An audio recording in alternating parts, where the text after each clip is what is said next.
mieux qu'une chaîne, un monde. RTGA, mieux qu'une chaîne, un monde. RTGA, mieux qu'une chaîne, un monde.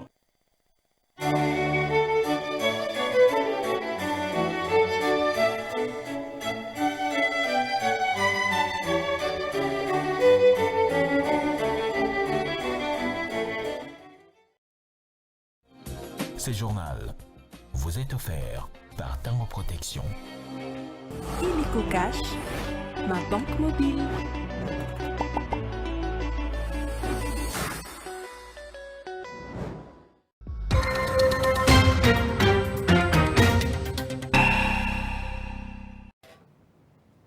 Mesdames et messieurs, bonsoir et bienvenue à tous à cette session d'information sur les RTGA. Tout de suite, les titres. En visite officielle de 48 heures à Kinshasa, le procureur de la Cour pénale internationale a été reçu ce mardi 25 février 2025 par le président de la Cour constitutionnelle et président du Conseil supérieur de la magistrature. Karim Khan a été rassuré par Dieudonné Kamouleta de l'accompagnement de la Haute Cour de justice dans sa mission du suivi des crimes commis à l'est de la RDC par le Rwanda et le M23.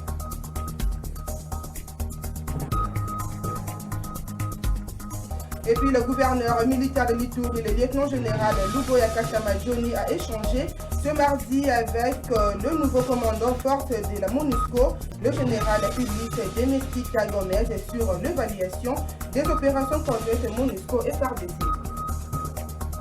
Et puis lancement ce mardi de la vulgarisation de textes légaux sur la création de l'organisation et du fonctionnement des comités locaux de sécurité pour le vice-premier ministre, ministre de l'Intérieur, Jacques Mechabanouko. Ces documents facilitent la bonne politique de défense et de sécurité de la base. Une fois de plus, bienvenue à tous. La situation sécuritaire dans la partie est de la République. Sachez que l'ancien président de la République du Kenya, Uhuru Kenyatta, le président honoraire de la République fédérale du Nigeria et l'ancien premier ministre de la République fédérale démocratique d'Éthiopie ont été désignés lundi facilitateurs du processus fusionné de Luanda et de Nairobi pour la paix dans la partie est de la RDC. Des précisions dans ce reportage. Les communiqués conjoints SADC et EAC rapportent que la nomination est intervenue après des consultations entre deux chefs d'État et de gouvernement des deux organisations régionales. Uhuru Kenyatta et ses collègues facilitateurs désignés auront notamment pour mission de superviser la mise en œuvre du cessez-le-feu entre le parti au conflit, de coordonner l'aide humanitaire et d'accompagner les discussions entre les différentes parties prenantes en vue d'une solution durable dans la partie est de la République démocratique du Congo. On note que depuis quelques semaines, l'armée congolaise et le rebelle du M23 AFC poursuivent les combats dans les territoires de Lubero au Nord Kivu, ce malgré de multiples appels à la cessation des hostilités.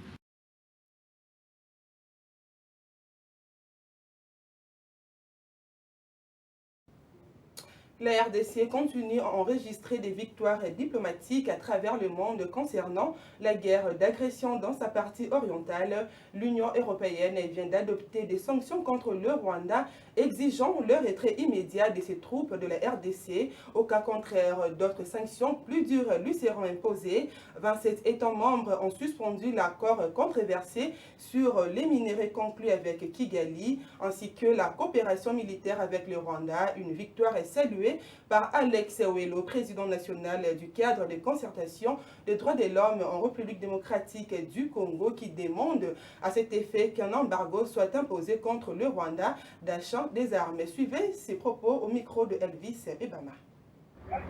Je salue la résolution du Conseil de sécurité s'actionnant condamnant le Rwanda.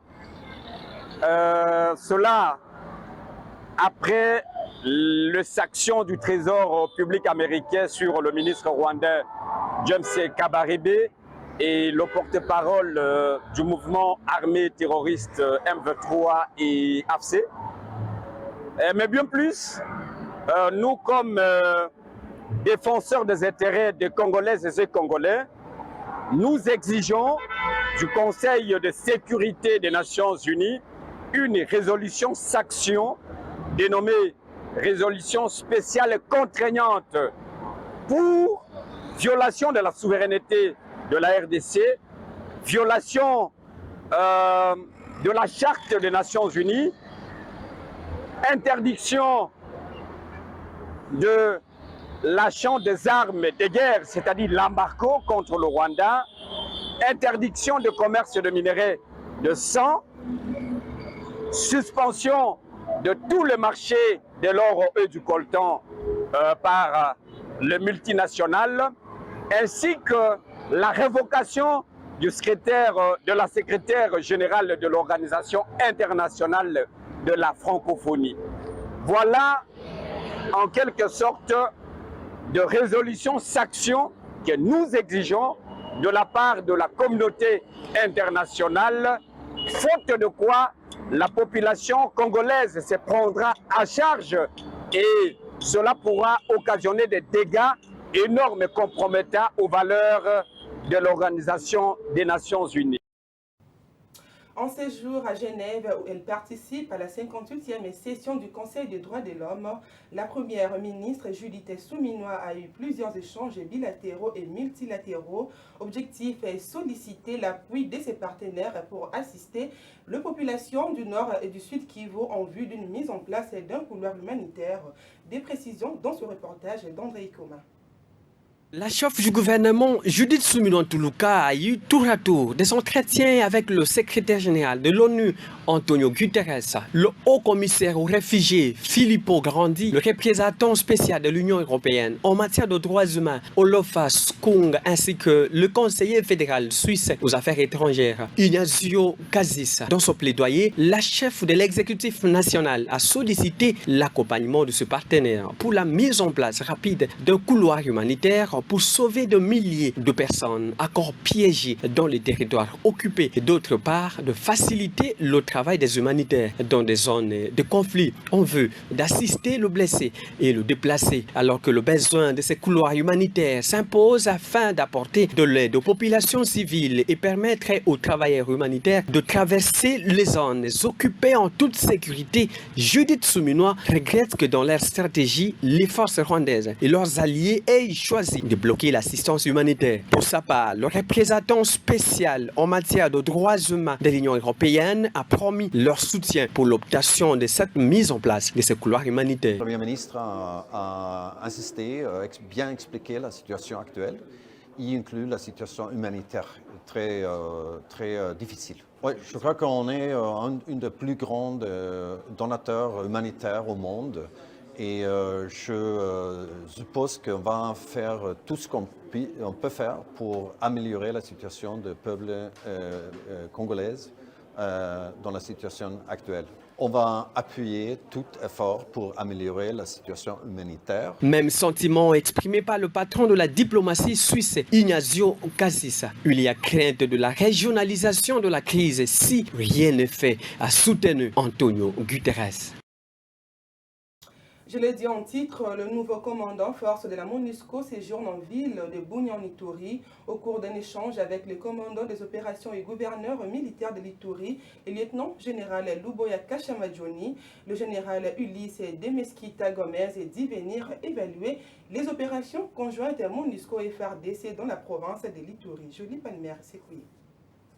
Une seule détermination, les forces armées de la RDC, la MONUSCO en Ituri, redynamisent leurs efforts pour protéger davantage la population et leurs biens. C'était ce mardi 25 février à Bunia, lors de la première visite en Ituri du nouveau commandant de la force onusienne en République démocratique du Congo. Pour moi, c'est une grande opportunité pour visiter les troupes de la MONUSCO, mais aussi très importante pour parler avec les gouverneurs de la province, les autorités de Ituri, de continuer à travailler ensemble pour soutenir la mise en œuvre du mandat de la MONUSCO et des peuples congolais qui vivent ici dans la province de Ituri. Selon le commandant de la force onusienne, cette rencontre est dans le cadre de la mise en œuvre du mandat de la MONUSCO. Cet officier général martèle sur la poursuite des opérations conjointes. Travailler avec FARDC, spécialement les opérations conjointes qui sont très importantes pour soutenir la mise en œuvre du mandat de la MONUSCO, qui est basiquement la protection des civils.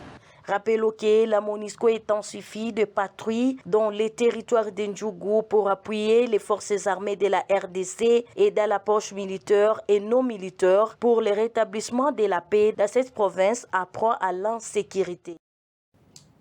2 armes et munitions de guerre ont été récupérées dans les sites de déplacés des Niamoussassi en chefferie de Bahema Baniwangi. Nous sommes en territoire de Djougou. C'était la nuit du dimanche à ce lundi lors d'une opération de perquisition sur instruction des autorités militaires en collaboration avec les forces de défense et de sécurité. Le lieutenant Jules Ngongo Chikoudi, porte-parole du secteur opérationnel Ituri, appelle le déplacé à ne pas collaborer avec les ennemis de la paix. On l'écoute au micro de Jolie Palmer au Sékouye.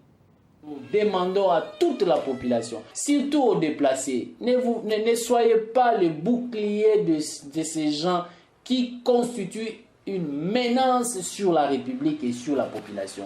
Donc les déplacés doivent se désolidariser de tous ces gens-là qui viennent se cacher dans des sites de déplacés pour éviter le pire.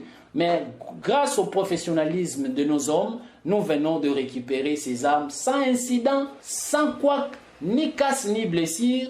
Et nous avons récupéré les effets militaires, 3 armes de type AK-47, 3 comme miliciens capturés et de nombre important de munitions récupérées lors de ces opérations de bouclage ciblées dans le site de Niamoussassi. Nous demandons à la population d'avoir confiance aux forces armées. Partout où il y a un mal, les forces armées vont tout faire pour faire taire ces armes, mais aussi nous demandons de privilégier la collaboration et tout ce que le gouverneur a toujours demandé au peuple iturien, c'est cultiver l'éducation sur la paix, la tolérance, les vivre ensemble et surtout de continuer à faire confiance aux forces armées de la République démocratique du Congo. Et dans le reste de l'actualité, sachez que le procureur général de la Cour pénale internationale, Karim Khan, en visite officielle de COP28 à Kinshasa, a été reçu ce mardi 25 février par le président de la Cour constitutionnelle et président du Conseil supérieur de la magistrature, Dieudonné Kamuleta. L'échange entre les 2 personnalités a tourné autour du suivi que la CPI assure sur les crimes commis dans l'est de la RDC par l'armée rwandaise et ses supplétifs du M23. C'est une étape clé dans la quête de la justice pour les victimes des récentes atrocités. En sa qualité du président du Conseil supérieur de la magistrature, Dieudonné Kamuleta a rassuré son hôte de la disponibilité du pouvoir judiciaire congolais pour l'accompagner dans sa noble mission, celle de rendre justice aux victimes des atrocités graves en République démocratique du Congo. Suivi. Et puis, début d'une phase de formation pour outiller le magistrat en management, leadership et gestion d'équipe à Kinshasa. Cette formation a pour objectif de renforcer leurs compétences dans la gestion des dossiers administratifs, de ressources humaines et matérielles au sein des institutions judiciaires. Le magistrat, membre du secrétariat permanent du Conseil supérieur de la magistrature, le chef de juridiction et office des parquets civils et militaires de Kinshasa prennent part à cette formation suivie. La gestion efficace des juridictions et des institutions judiciaires est un enjeu majeur. Cette formation vise à renforcer les compétences managériales des magistrats occupant des fonctions stratégiques. Ces travaux initiés par le Conseil supérieur de la magistrature vont permettre aux responsables des différentes juridictions d'améliorer la gestion des magistrats et des équipes sous leur responsabilité. Pour Serge Kachama, premier secrétaire rapporteur au secrétariat permanent du Conseil supérieur de la magistrature, à travers cette initiative, initiative, le Conseil supérieur de la magistrature sous le leadership de Dieudonné Kamuleta entend améliorer la performance organisationnelle, favoriser une meilleure prise de décision et adapter la gouvernance judiciaire aux défis actuels. Une justice bien gérée est une justice plus efficace, plus rapide et plus accessible aux justiciables. L'objectif, c'est justement de faire en sorte d'avoir une gestion performante. Chacun dans son service, selon les tâches qui lui sont confiées pour atteindre les objectifs généraux du pouvoir judiciaire. Les participants recevront des notions approfondies sur le leadership et la gestion d'équipe avec l'appui du deuxième programme d'appui à la réforme de la justice. Le PARJ 2, une vision bien comprise par Télésphore Ndumba Kilima, secrétaire permanent qui reste déterminé à traduire en actes les engagements du Conseil supérieur de la magistrature, c'est lui d'améliorer la gestion. L'appui du PARJ consiste à donner l'appui technique. La PARJ a appuyé techniquement. Il a recruté un expert chevronné qui maîtrise bien les domaines et puis il permet à ce que tous ces magistrats puissent suivre cette formation. Donc, PARJ donne cet appui technique, mais c'est également l'appui financier à cette formation. Ces travaux font suite à une première phase qui avait ciblé 45 agents administratifs du secrétariat permanent du Conseil supérieur de la magistrature. La formation se poursuivra jusqu'au 28 février prochain. Tout à fait autre chose dans ce journal, le commissaire divisionnaire adjoint Blaise Kilimbalimba exhorte les Kinois à ne pas céder à l'intox et à la désinformation. Au cours de la parade qu'il a présidée ce mardi 24 février, Blaise Kilimbalimba a réarmé ses troupes en les appelant à l'intégrité morale et à rester en alerte permanente tout en appelant la population à la vigilance et à lutter contre les rumeurs. Suzy Kibiromari.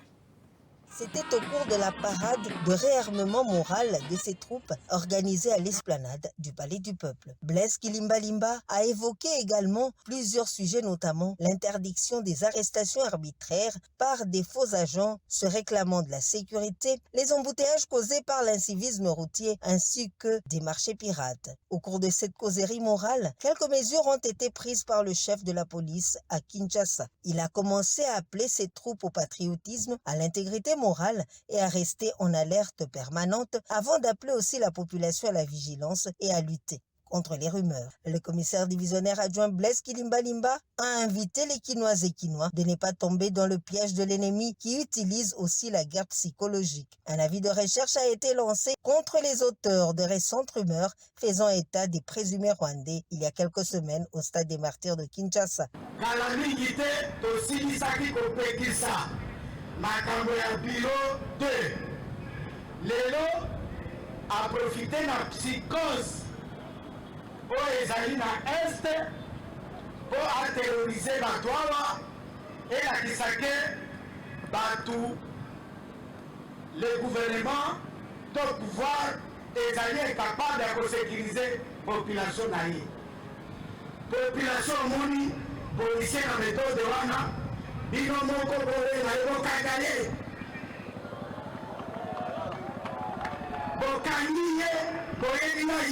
Évoquant le problème d'embouteillage, le chef de la police a décrié l'incivisme routier des automobilistes. Pour y faire face, le commissaire divisionnaire adjoint Blaise Kilimbalimba a annoncé des mesures fortes contre les récalcitrants, y compris les chauffeurs des autorités qui s'illustreront à bafouer intentionnellement le nouveau code de la route. Il a fait savoir qu'un premier lot de quittances a été remis à ces services où toutes les amendes seront payées soit à la DGRAD ou à la DGRK. Quant à ce qui concerne les marchés pirates, le commandant de la police-ville a déploré l'inaction de ses troupes en promettant des sanctions fermes si rien ne change. C'est pour préserver les vies des populations, une mission dévolue à la police. Autre titre annoncé dans ce journal, le vice-premier ministre, ministre de l'Intérieur, Sécurité, Décentralisation et Affaires coutumières, Jacques Méchaban-Loko a lancé ce mardi 25 février la vulgarisation de textes légaux sur la création l'organisation et le fonctionnement des comités locaux de sécurité. Il s'agit des innovations du décret numéro 22/44 du 6 décembre 2022, signé le 4 novembre 2024 par le patron de la territoriale, qui devront permettre aux comités locaux de sécurité de connaître leur mission à travers le texte qui crée une sorte de connexion dans la territoriale, la politique de défense et de sécurité de la base au sommet. Souzy Kibirou-Marie et Yannick Bilamou. C'est parti pour la vulgarisation des textes légaux sur la création, l'organisation et le fonctionnement des comités locaux de sécurité initiés par le ministère de l'Intérieur, décentralisation et affaires coutumières. Le conseiller Tamboué au ministère de l'Intérieur a fait la restitution des 4 jours de session de formation en présentant les innovations du décret numéro 22/44 du 6 décembre 2022 portant mesures d'application signées le 4 novembre 2024 par le patron de la territoriale. Sous l'empire de ce texte, ce qui nous gouvernait le plus, c'était des pratiques administratives. On s'est référé à ce qu'on fait généralement, des us et coutumes. Mais avec les textes que je vous ai cités, on a eu à récupérer, à glaner toutes ces pratiques pour les mouler en forme de texte. La sécurité est une affaire de tous, a martelé le vice-premier ministre, ministre de l'Intérieur, Sécurité, décentralisation, affaires coutumières, Jacquemaine Chabani-Louko, en lançant officiellement cette vulgarisation dans ce contexte où le pays est agressé par le Rwanda et ses supplétifs M23 AFC. La vision du président de la République, telle que traduite dans le 2e pilier du programme d'action du gouvernement, fait de la réforme du secteur de sécurité l'une des principales priorités du pays. Les bourgmestres ont pris à bras-le-corps cette vulgarisation en rassurant impliquer leurs administrés. On a eu une formation d'une semaine l'année passée sur le comité locaux de sécurité. Donc ce ne fait qu'une redite, mais ça a beaucoup changé, même point de vue sécuritaire.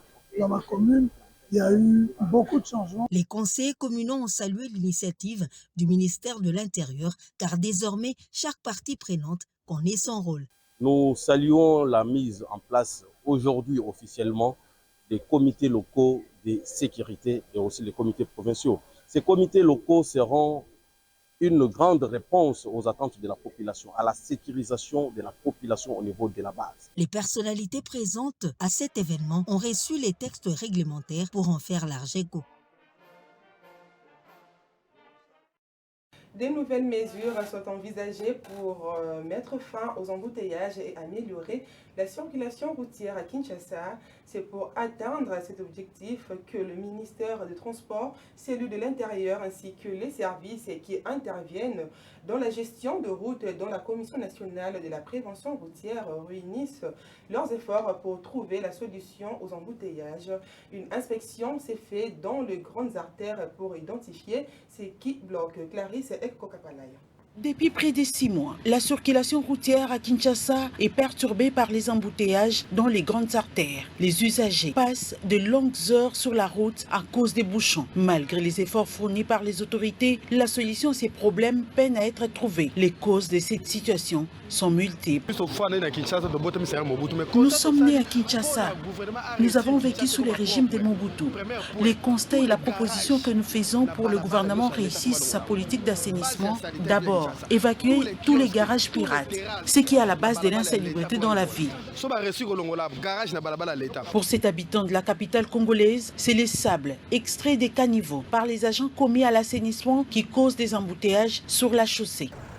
Ceux qui font les travaux d'assainissement qu'on appelle Salongo viennent d'ailleurs. Ce sont les agents de Kinbopeto. Dès que les déchets sont extraits des caniveaux, il n'y a pas un système d'évacuation. Les autorités congolaises, notamment le ministre du Transport, de l'Intérieur, ainsi que les services qui interviennent dans la gestion de la route, dont la Commission nationale de prévention routière, s'emploient à améliorer la circulation routière à Kinshasa en proie des embouteillages quotidiens. Nous avons annoncé qu'il y aura une inspection routière qui va permettre à ce que la Commission nationale de prévention routière, ensemble avec la police, fasse un constat sous PV de nouvelles mesures à prendre sur la route pour permettre la mobilité facile sur la ville de Kinshasa. Le président de la CNPR a insisté que ces visites d'inspection vont donner des solutions adaptées pour éviter les bouchons qui empêchent de circuler aisément à Kinshasa.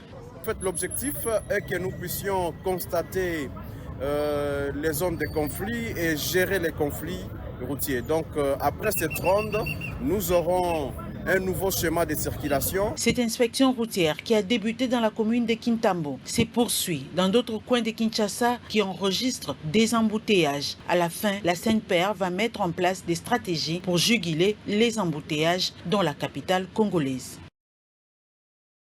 Ce journal est terminé, mesdames et messieurs. Voici le rappel des titres. En visite officielle de 48 heures à Kinshasa, le procureur de la Cour pénale internationale a été reçu ce mardi par le président de la Cour constitutionnelle et le président du Conseil supérieur de la magistrature. Karim Khan a été rassuré par Dieudonné Kamuleta de l'accompagnement de la Haute Cour de justice dans sa mission du suivi des crimes commis dans l'Est de la RDC par le Rwanda et M23. Et puis le gouverneur militaire de l'Ituri, le lieutenant-général Luboya Kashama Johnny, a échangé ce mardi avec le nouveau commandant force de la MONUSCO, le général Ulysse Demesita Gomez, sur l'évaluation des opérations conjointes MONUSCO et SARDC. Et puis lancement ce mardi de la vulgarisation des textes légaux sur la création de l'organisation et du fonctionnement des comités locaux de sécurité pour le vice-premier ministre, ministre de l'Intérieur Jacques Méchabani Luko. Ces documents facilitent la bonne politique de défense et de sécurité de la base. Complètement terminé, mesdames et messieurs. Merci à vous de l'avoir suivi. Restez branchés sur le reste de nos programmes.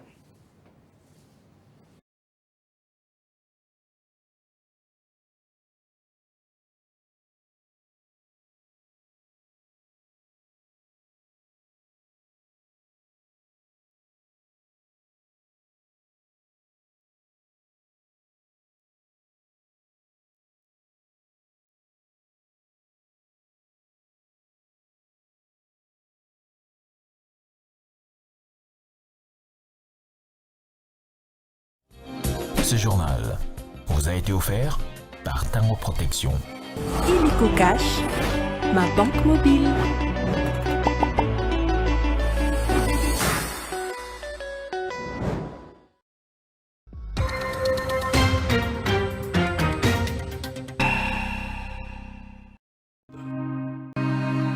RTGA, mieux qu'une chaîne, un monde.